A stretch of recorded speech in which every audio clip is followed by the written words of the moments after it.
आज की इस वीडियो में हम पढ़ेंगे वास्तविक संख्याएं, जिसको इंग्लिश में रियल नंबर्स कहते हैं। तो ये वीडियो है वास्तविक संख्याएं का पार्ट 1। चलिए देखते हैं पार्ट 1 में हम क्या पढ़ेंगे।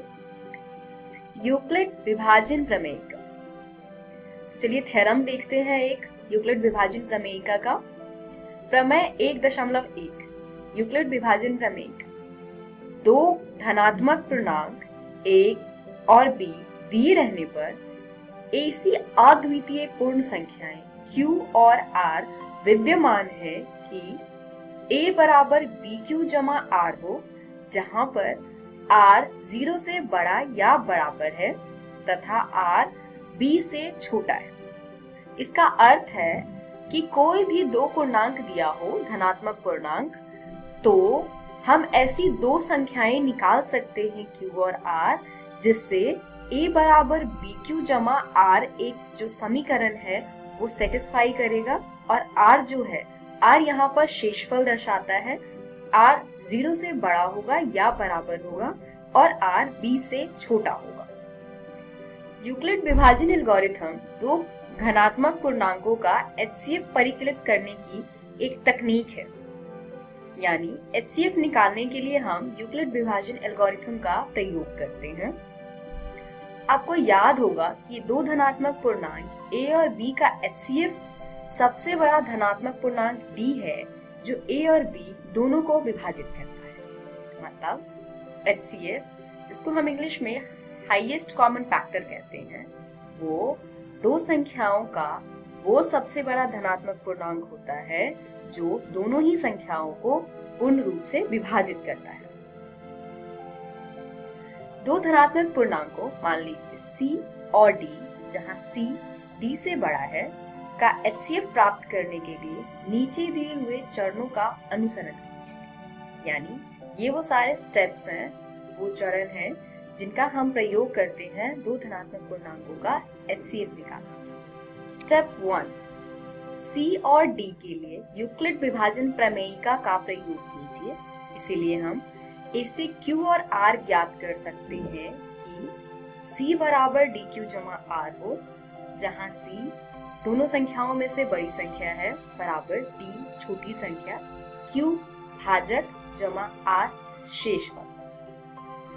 जो शेषफल है वो 0 से बड़ा या बराबर होगा तथा ये शेषफल d से छोटा होगा।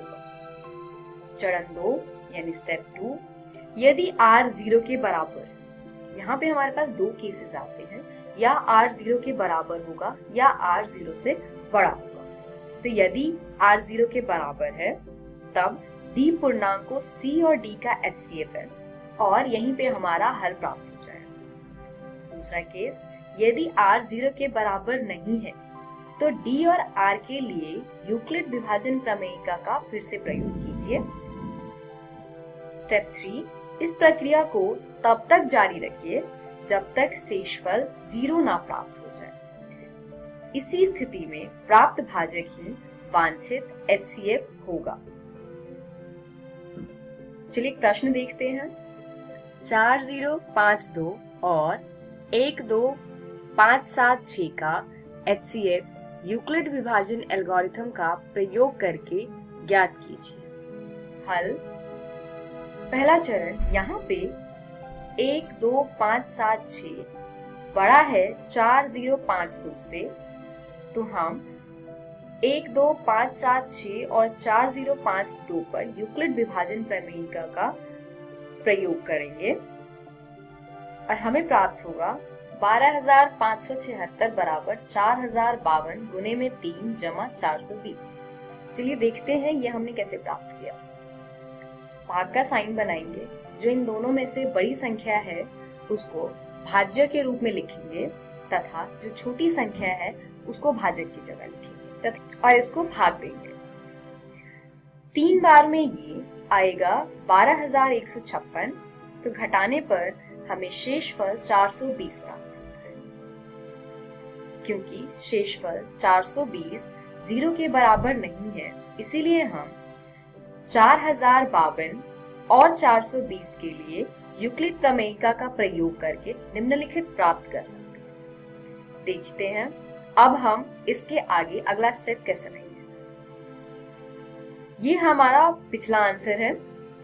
दूसरा हम भाग का साइन फिर से बनाएंगे तथा 4052 जो कि पिछले स्टेप पर भाजक था उसको हम भाज्य की तरह यहाँ लिखेंगे तथा 420 जो पिछले स्टेप में शेषफल था उसको हम भाजक के रूप में लिखेंगे। तो हर बार हमें ये इसी प्रकार करना है, भाजक को भाज्य की तरह लिखना है तथा शेषफल को भाजक की तरह लिखना है।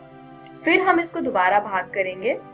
9 बार में ये आता है 3780, घटाने पर शेषफल प्राप्त होगा 272।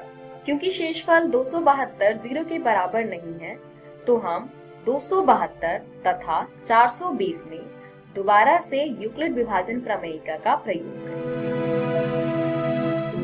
तो नए भाजक 420 और नए शेषफल 272 को लेकर यूक्लिड प्रमेयिका का प्रयोग करेंगे। इससे हमें प्राप्त होगा 420 बराबर 272 गुने में 1 जमा 148।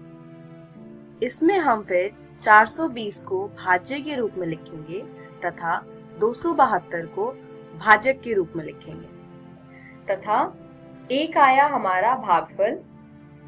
इसको भाग देने पर शेषफल प्राप्त होता है 148।